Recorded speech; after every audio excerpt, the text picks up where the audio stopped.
셋째로 7영은 기도를 측정합니다. 쉬지 않고 기도하는가, 하나님의 뜻에 합당하게 기도하는가 등을 측정하시지요. 기도는 무조건 많은 시간 한다고 해서 다 합격하는 것이 아닙니다. 짧은 시간 기도해도 하나님의 마음에 합한 기도를 해야 하지요.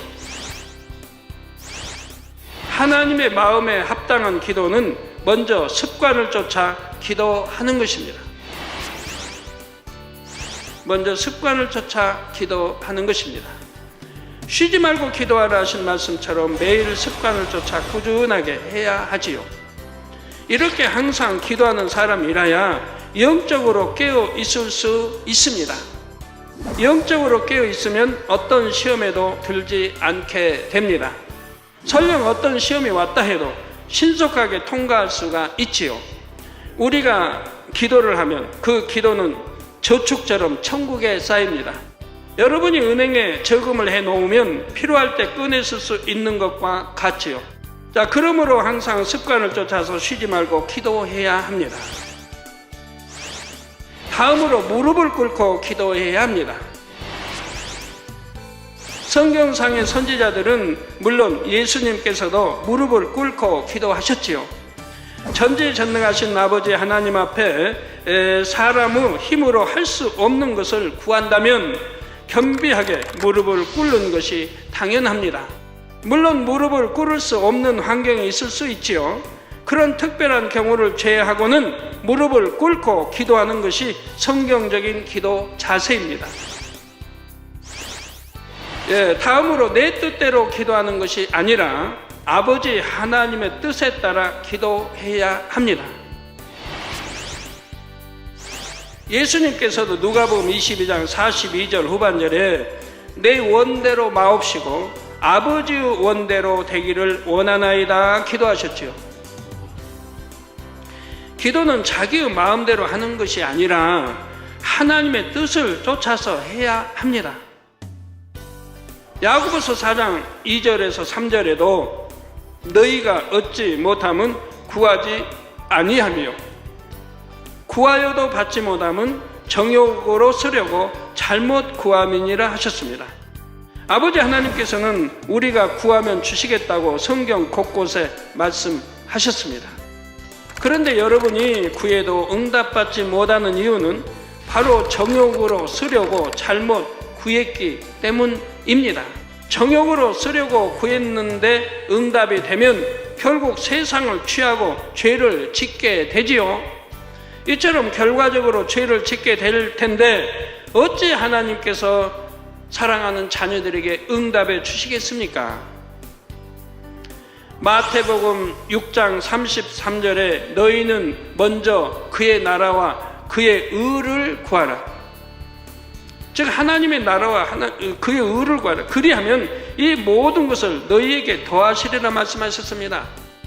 여러분이 자신의 유익을 먼저 구하지 않고 하나님의 나라를 먼저 생각하고 기도한다면 그 기도는 하나님께 합한 기도가 됩니다.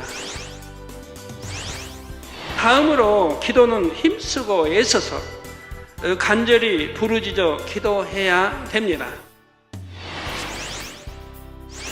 예수님께서는 얼마나 힘쓰고 애써 간절히 기도하셨던지 땀이 땅에 떨어지는 핏방울같이 되셨다 했지요.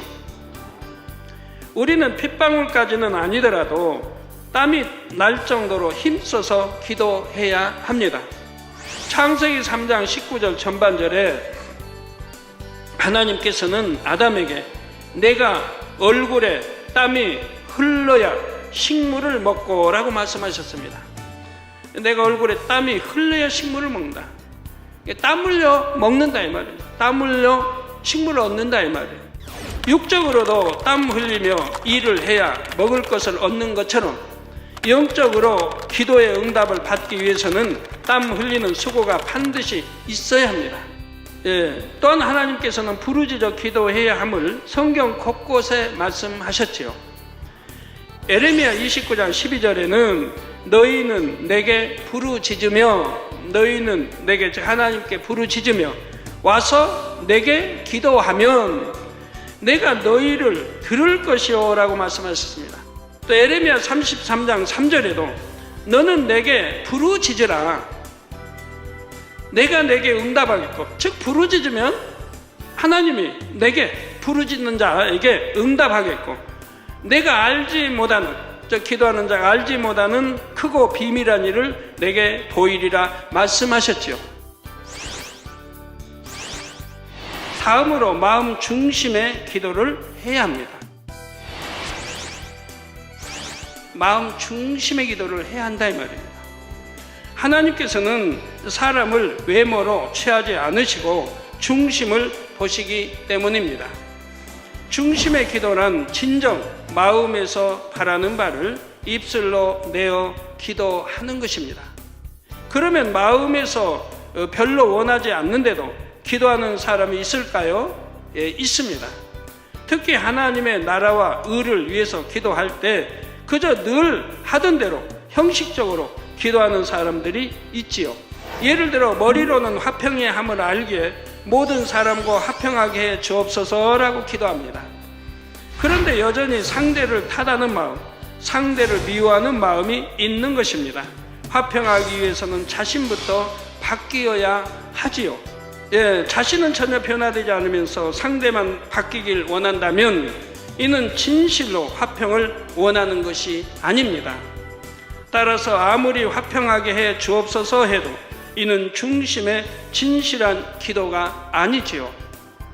하나님의 나라를 위한 기도도 마찬가지입니다. 아무리 거룩한 모습으로 또한 유창한 말로 기도한다 해도 아버지 하나님께서 보시는 것은 중심의 진실함임을 기억하시기 바랍니다.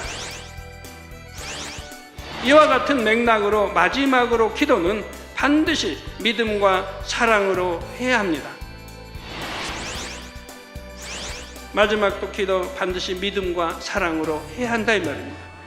야고보서 1장 6절에 7절에 오직 믿음으로 구하고 조금도 의심하지 말라.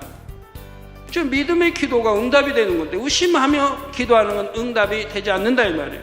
그래서 조금도 의심하지 말라. 의심하는 자는 마치 바람에 밀려 요동하는 바닷물결 같으니 이런 사람은 무엇이든지 주께 얻기를 생각하지 말라 했습니다.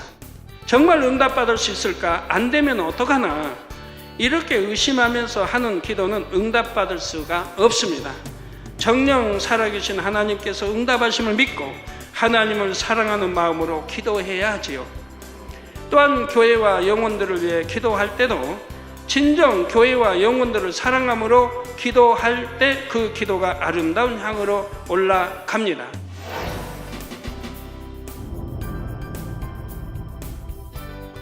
믿음과 사랑이 없이 드리는 기도는 하나님께서 흠양하실 만한 향이 되지 않지요. 그러므로 짧은 시간을 기도한다 해도 반드시 믿음과 사랑으로 기도하시기를 바랍니다. 지금까지 7명이 기도를 측정할 때 무엇을 살피는지를 말씀드렸습니다. 기도 한 가지를 측정함에 있어서도 여러 가지를 두루 살피지요. 단순한 기도를 하는가만 하는가 안 하는가, 몇 시간을 기도하는가만 살피지 않습니다. 하나님의 말씀을 기준으로 기도의 자세부터 마음 중심에 이르기까지 모든 면을 두루 정확하게 측정하십니다.